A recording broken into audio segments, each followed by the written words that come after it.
Hi,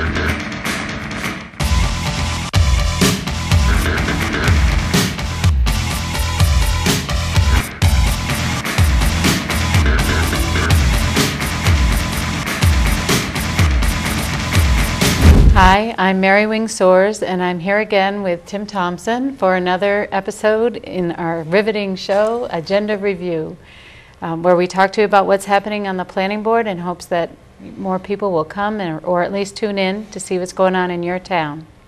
Welcome again, Tim. Thank you, Mary. I noticed we didn't have a meeting yesterday, thank goodness, because I didn't show up. How is it that we usually have 2 meetings a month? We do. The planning board schedule is broken into 2 parts. The first meeting of the month is our regular meeting where we hear new applications for new development, either site plans or subdivisions. And then the second meeting of the month is where we call it a workshop meeting, where we look at more long-term planning, master plan, zoning and subdivision amendments, regulations, things of that nature. Because we did not receive any new applications by our application deadline for the March 3rd meeting, we were able to cancel the meeting, which I believe is either the first or second time that's actually happened in my 10 years here in Londonderry. Well, I think that speaks very well for Londonderry. I mean, it says that people are interested in coming into Londonderry, you know, or changing the way they have things in Londonderry, so that means we're always busy. And 2 times out of 10 years. It's not Can't bad. go wrong, right? So, what are we going to talk about this next meeting on March 10th? March 10th is our regular workshop session. We've actually got a few things that may be of interest to people under our administrative board work portion of the meeting. These are not public hearings, but these are administrative actions of the board that the board takes on a monthly basis. We've got a signage review for a new user for the former Rocky's Ace Hardware at the Derry Plaza. We have a company, TNT Fireworks, that is interested in moving into that facility. Because it's not a change in use, it's a retail use to a retail use. It does not require site plan review from the planning board, but there was a condition on the variance that was granted for their signage back in the early 1980s that required planning board review for changes to signage. So what they'll be coming in with is a design for wall signage on the building. I've had a chance to send it out to the Heritage Commission for their feedback. I'll be bringing those comments to the planning board, and then ultimately the planning board will determine the appropriateness of the signage for the facility. And we have some pretty strict regulations when it comes to signs. We in do. Londonderry, don't we? The regulations are more designed or more oriented towards size, location, illumination, and things of that nature. Design is a little bit more subjective by the planning board and the Heritage Commission, but I think we've had a pretty good track record of working with companies to try to make their signage appropriate for Londonderry. Now, one of the things that we try to avoid, or we do avoid in Londonderry, are movable electronic signs. Correct. But we have one right next door We at do. the high school. How is it that got there? The reason that was able to happen is that was done on behalf of the school district, and because the school district is defined as a governmental entity in New Hampshire, there's a statute, RSA 674-54, which is called governmental use of property.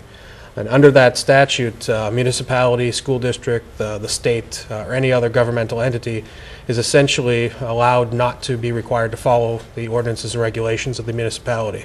So in those circumstances, the governmental entity is allowed to, after a 30-day period of submitting notice that they want to do something, they're essentially allowed to move forward with their projects. The planning board has an opportunity to ask for a public hearing on those types of cases, but in a circumstance where we have a public hearing, any comments of the planning board would be non-binding. Okay, so in this case, it's going to be up for 228 days, I think is what it says on there? That's what I think it says, yes. So, anyway. All right, so I see that we'll do the signage review, and then we have an architectural design review? We do. Many people might remember back in 2008, the Elliott Medical Facility that's currently located on Buttrick Road went before the planning board and the town council to ultimately rezone the parcel that they have acquired that's in between Buttrick Road and Route 102 to do a 4th and 5th phase of the Elliott Medical Facility. That's been approved by the planning board. It's been conditionally approved by the planning board. They currently have an extension on that approval, which will expire by the end of next year.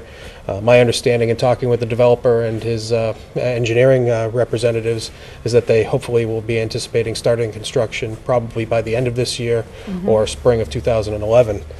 What has happened, though, is that they've changed architects. And part of the planning board site plan review process is architectural design review with consultation, again, with the Heritage Commission.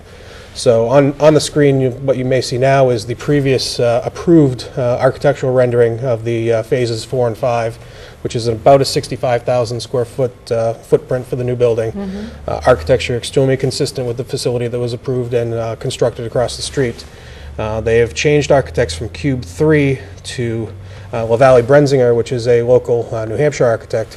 Because they're changing architect and because Cube 3's design is proprietary, they've had to slightly modify their design in order to not run into any legal issues with their former architect.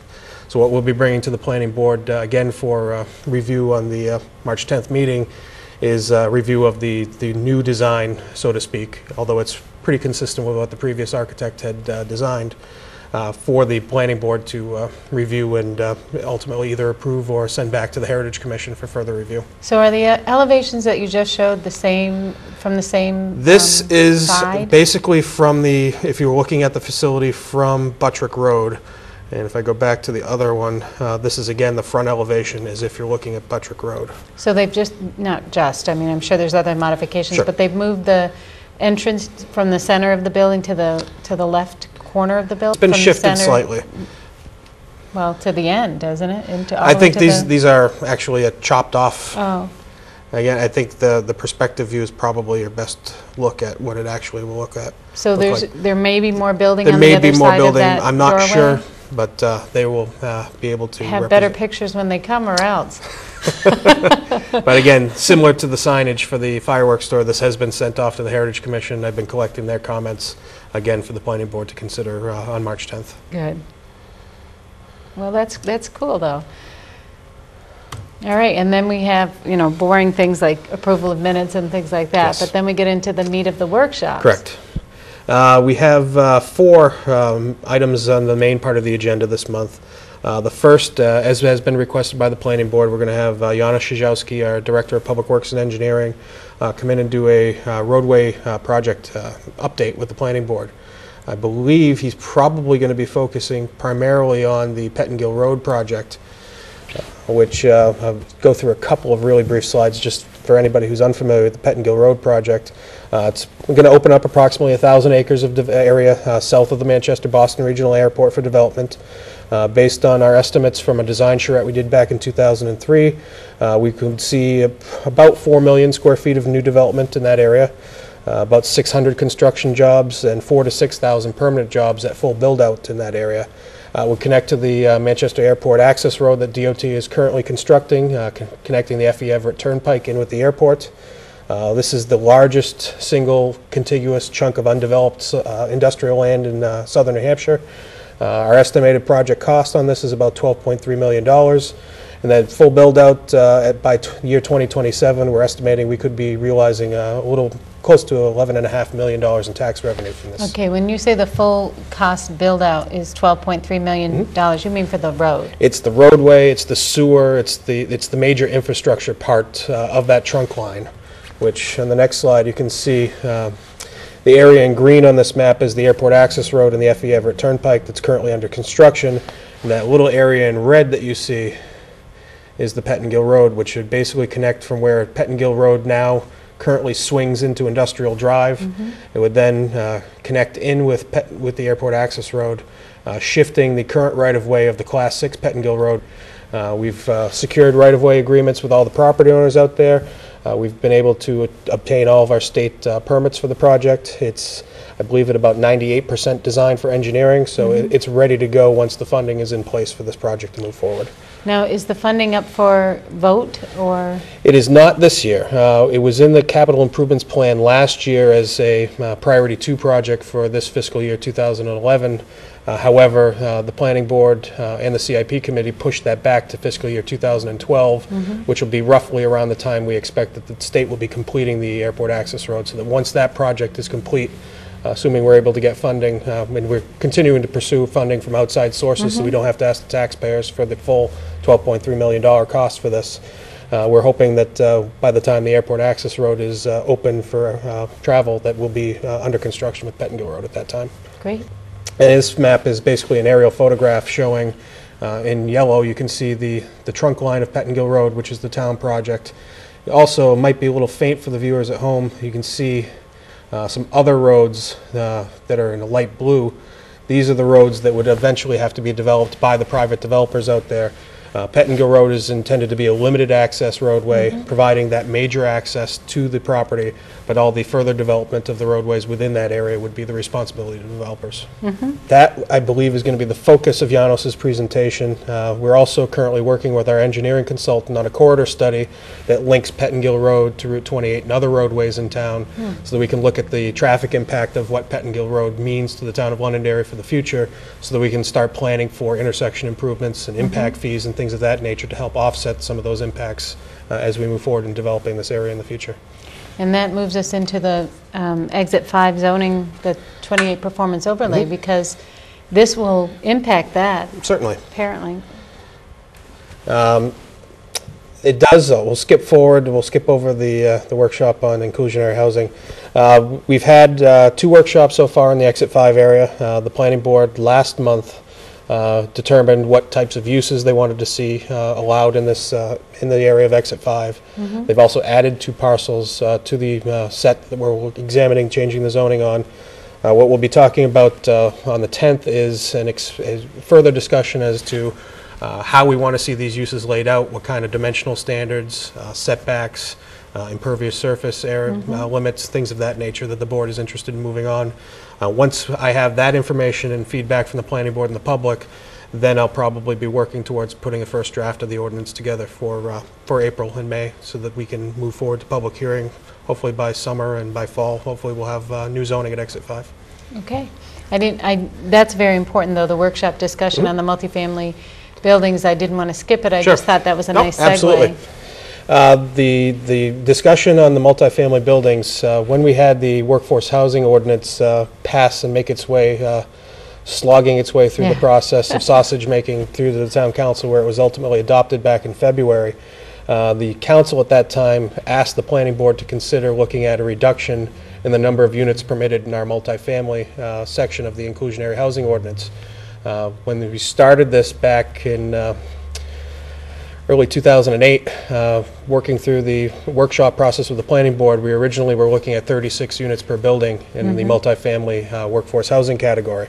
When we got to public hearing with the planning board, that was then reduced to 24 units, which is ultimately what the town council adopted when they changed the ordinance. And 24 units is what we currently allow on multifamily Right now in our R3 district, which is the town's current multifamily district, we allow up to 24 units per building.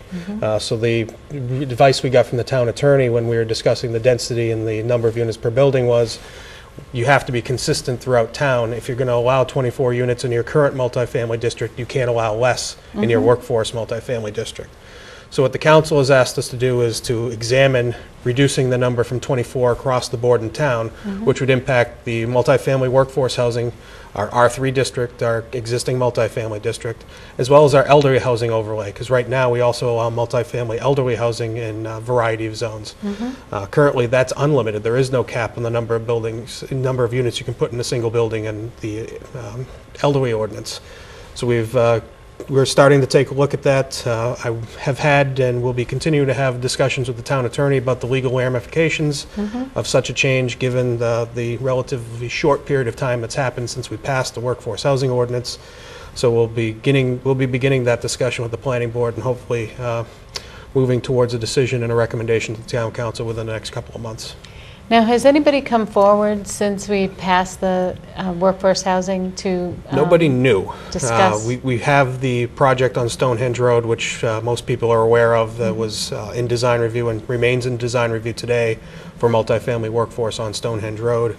We have not seen any new submissions on that project since July of last year. But that started out as affordable elderly housing, didn't it? When we started, this goes back probably 2 years now, we revised our elderly ordinance to allow for affordable elderly projects. And initially, at that time, the developer of that property was looking at doing that as affordable elderly. What the developer has found through that process is that in order to get the types of tax credits he needs to develop a project like that, the market for elderly housing in the state of New Hampshire right now just isn't at a pace where it could sustain and be eligible to receive those tax credits. So he examined the option of a workforce housing development on this project prior to the town actually really starting to look hard at our ordinances. And he's maintained and started working on that project. It's been designed as a workforce housing project right now. Has not been to the planning board yet. He was initially planning to be at the planning board for the first night where the workforce housing ordinance had its first public hearing.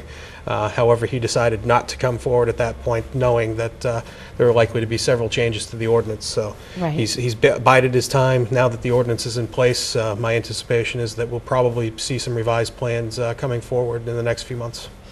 Now, if somebody comes forward with a plan and we approve it with what's on the book right now, and then we change it, we are bound with what we had. Correct. Anytime a project, there's a couple of different statutes that deal with this. The first thing is that once a project is submitted and has public notice for either design review or a formal application, they're essentially protected for a period of 12 months for any changes in the ordinance and regulations that a town would make. So in this case, with the project already being in design review, having been sent out for public notice, they're protected for that 12-month period from any changes that the planning board would make.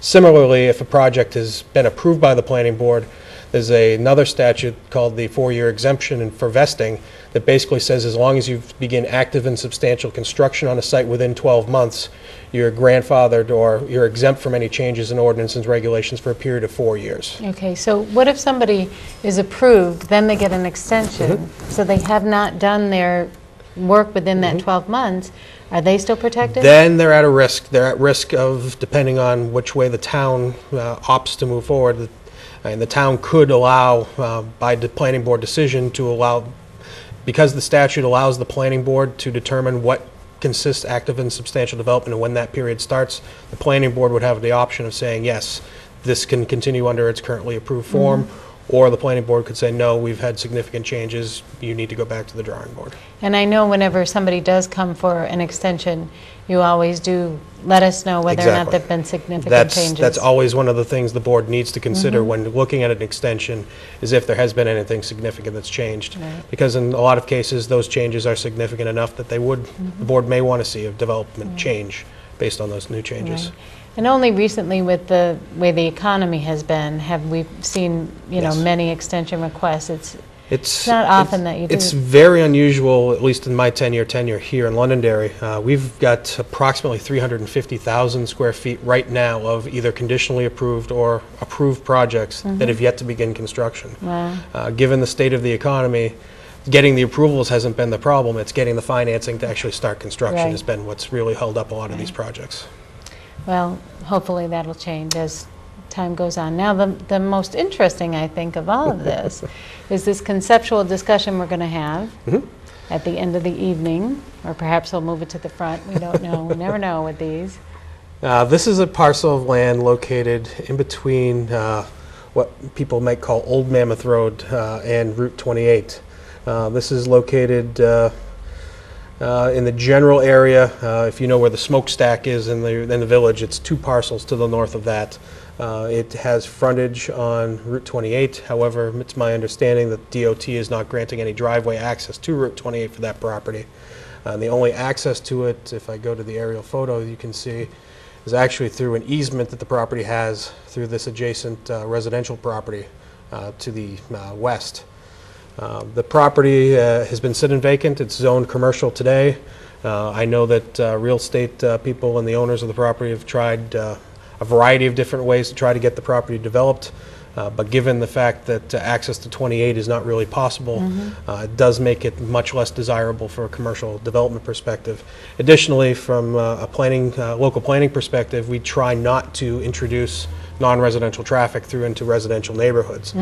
So what they're proposing to do is look at rezoning this parcel to AR1, which is our single-family residential agricultural district, which will allow them to potentially either subdivide the lot and construct 1 or 2 single-family homes, or even just the one house potentially on that lot. Is it 2 acres?